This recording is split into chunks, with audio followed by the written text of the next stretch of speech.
Hi అండి, అందరూ ఎలా ఉన్నారు? అందరూ బాగుండాలి, అందులో మనమందరం ఉండాలి. Welcome back to our channel Shweta's family. ఈరోజు రెసిపీ ఒక కొత్త రెసిపీ అయితే మీకు పరిచయం చేయబోతున్నానండి. ఈ రెసిపీ ఏంటంటే దొండకాయల రెసిపీ. కాయ ఫ్రై చేస్తానన్నమాట.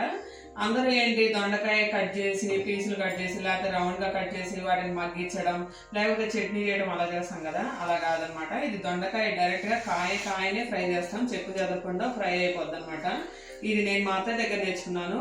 ఫస్ట్ ఆవిడ చేసినప్పుడు అయితే నేను కొంచెం చాలా కొత్తగా ఫీల్ అయ్యాను అనమాట. ఏంది ఇలా చేస్తున్నారు, అలా మళ్ళీ గుండ్రాయి తీసుకొని గుండ్రాయితో కొట్టి చేస్తారనమాట. ఏంటి ఇదంతా అని చెప్పి నేను ఆవిడ దగ్గర నేర్చుకున్న తర్వాత నేను ట్రై చేశాను. నాకైతే బాగా వచ్చింది, బాగా నచ్చింది కూడా. సో అందుకని మీకు ఈ రెసిపీని అయితే నేను చూపించబోతున్నాను. ఫస్ట్ దొండకాయలను అయితే నీళ్ళలో వేసుకున్నానండి. నీళ్ళలో వేసుకొని అటు సైడ్ ఇటు సైడ్ అయితే కట్ చేసుకున్నాను. కట్ చేసుకున్న వాటిని నీళ్ళలో వేసుకొని కొంచెం సేపు ఉన్న తర్వాత ఫస్ట్ నేనైతే ఫ్లోర్ క్లీన్ చేస్తున్నాను. ఎందుకంటే ఫ్లోర్ మీదే ఫస్ట్ ఫ్లోర్ అయితే క్లీన్ చేస్తున్నానండి. ఫ్లోర్ క్లీన్ చేస్తుంది అనుకోవద్దు, ఫ్లోర్ మీద దొండకాయని గుండ్రాయితో కొడుతున్నాను అనమాట. చూడండి, ఇలా వచ్చింది కదా, ఇలా చిరిగిందంటే ఇదిగోండి ఇంతే. ఇలా కాయ పెట్టేసుకుంటాం. మొన్న మా వారు ఒక వ్లాగ్లో మీకు చూపించాను కదండి, ఆయన వ్యాలంటైన్స్ డేకి గిఫ్ట్ ఇచ్చారు కదా. నేను ఆ తర్వాత అడిగాను అనమాట, మీరు ఎలా సేవ్ చేశారు, ఎందుకు మీకు ఈ ఆలోచన వచ్చింది, ఇవన్నీ అడిగాను.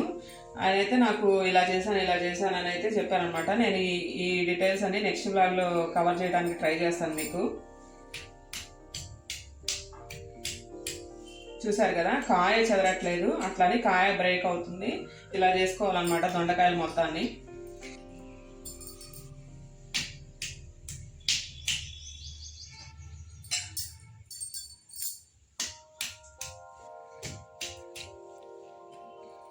ఇంకో మా ఇంట్లో గుండ్రాయి లేదు అంటే మనం వెజిటబుల్స్ కట్ చేస్తాం కదండి, చెక్క కానీ అలా వాటితో అయినా కొట్టుకోవచ్చు. అయితే అది క్లీన్గా ఉంటే చాలన్నమాట.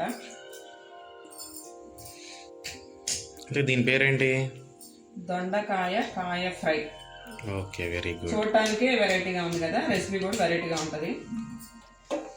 చూసారు కదండి, మనం దొండకాయలు అన్నిటిని ఇలా అయితే చేశాను అనమాట, గుండ్రాయితో కొట్టాను. ఇంకా నేను ఉప్పు కానీ ఏమి వేయటాలు పిసకటాలు అలా ఏం అవసరం లేదండి. ఇంకా డైరెక్ట్గా కాయని అలా ఫ్రై చేసేయటమే. అదేందండి గుండ్రాయితో కొట్టేదేందండి బాబు? నేను కొంచెం కొత్తగా ఫీల్ అయ్యాను, కానీ రెసిపీ అయితే చాలా బాగుంటుంది. మరి అదే కదా, అదే మరి తెలుగు మన ఛానల్ స్పెషల్ అంటే ఇలాంటి వంటలన్నింటినీ పరిచయం చేయడమే అనమాట. ఓకే. ప్యాన్ అయితే స్టవ్ అయితే ఆన్ చేశానండి, ప్యాన్ పెట్టేశాను. ప్యాన్లో ఆయిల్ కూడా పోసేసాను అనమాట. ఆయిల్ కాగింది, ఇంకా నేను దొండకాయలు అయితే అందులో వేస్తున్నాను అనమాట. ఈ ఆయిల్ కూడా ఏంటంటే కొంచెం గానుగ నూనె వాడతానండి. నేను మామూలు మార్కెట్లో దొరికే ఆయిల్ ఏం వాడను. ఈ గానుగ నూనె ఏంటంటే ఒక 2-3 సార్లు ఫ్రై చేసినా కూడా ఆయిల్ అనేది నల్లగా మారటం లేకపోతే స్మెల్ రావటం అలాంటివి ఏమి ఉండవు. అలానే ఇందులో కెమికల్స్ పర్సంటేజ్ కూడా అసలు ఏమీ ఉండదు, 0% అని అయితే నేనైతే షూర్గా చెప్తాను. అంటే కెమికల్ అంటే రిఫైన్డ్ నూనె కాదు, ఇది రిఫైన్డ్ కాదు. చూసారు కదండి, కాయ అయితే చక్కగా ఫ్రై అయిపోతుంది అనమాట. కొంచెం ఓపెన్ కూడా అయింది. సో మొత్తం లోపల పచ్చిదనం ఉంటుంది, అలా ఏం లేదు. సో కాయ మొత్తం కూడా ఫ్రై అయితే అవుతుంది. మొత్తాన్ని గుజ్జు మొత్తం పోయేదాకా అయితే ఫ్రై చేసుకోకూడదండి. అది మనకి ఫ్రై అవ్వాలి, అలానే గుజ్జు ఉండాలి. అలా చేసుకుంటేనే మనకి కాయ టేస్ట్ అయితే ఉంటుంది. లేకపోయిందంటే మొత్తం లోపలంతా ఫ్రై అయిపోతే పైన డిప్ ఒకటి మిగిలిద్ది అనమాట, అది కూడా ఎండిపోయి ఉంటుంది. అదైతే అసలు బాగుండదు. సో కేర్ఫుల్గా ఫ్రై అయితే చేసుకోవాలి, కదిలిస్తూ ఉండాలి. ఎందుకంటే అడుగున అంటుకోవడం కానీ లేకపోతే మాడిపోవడం కానీ అలా జరిగిద్ది అనమాట. అలా చేయకుండా కదిలిస్తూ ఉంటే హై ఫ్లేమ్లో పెట్టుకుంటే మనకి ఫ్రై కూడా తొందరగా అయిపోద్ది అనమాట. నేను స్టవ్ కూడా ఆఫ్ చేస్తున్నాను. చూస్తారు కదా, మొత్తం చక్కగా ఫ్రై అయిపోయినాయి, ఏది మాడలేదు, అలానే ఏది వేగకుండా కూడా లేదు, అన్నీ ఫ్రై అయితే అయిపోయినాయి అన్నమాట.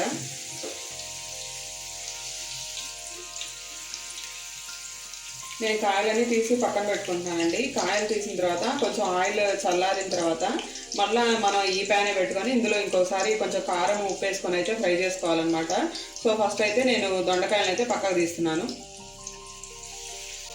స్టవ్ మీద ప్యాన్లో ఉన్న ఆయిల్ అంతా తీసేసానండి, ప్యాన్ పెట్టేసుకున్నాను అనమాట. చూడండి, ఇదిగోండి, ఇట్లా అయితే ముక్క అయితే ఫ్రై అయింది, అట్లానే లోపల గుజ్జు కూడా ఏం పోలేదన్నమాట.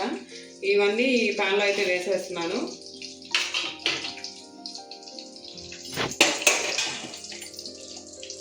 ఇందులో నేను కొంచెం చిన్నులపాయ కారం అయితే వేస్తున్నానండి. ఇది గొడ్డు కారం కాదు, నేను ఇంట్లో చేసిన చిన్నులపాయ కారం అనమాట. ఇట్లా ముక్కల మీద వేసేసుకోవాలి. అట్లాగే కొంచెం సాల్ట్ కూడా యాడ్ చేస్తున్నాను.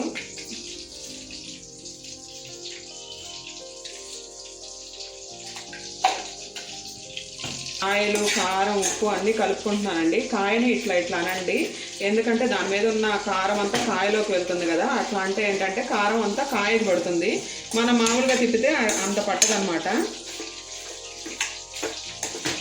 ఇది కూడా ఇట్లా ఇట్లా అనాలి, అప్పుడు కాయ మీద ఉన్న కారం అంతా కాయలోకే పడుతుంది. అప్పుడు కాయ చప్పకుండా ఉండకుండా కారం, ఉప్పు అన్నీ ముక్కకు బాగా పడతాయి అన్నమాట. ఇక్కడ నేను ఆయిల్ అయితే ఏం యాడ్ చేయలేదండి, ముక్కల్లో ఉన్న ఆయిలే. ఇంకా మనం ఇంకా ఆయిల్ ఏం యాడ్ చేసుకునే పని లేదు. చూసారు కదా, కాయకి శుభ్రంగా కారం అయితే పట్టింది. సో ఇది ఒట్టిగా తిన్నా కూడా చాలా బాగుంటాయండి.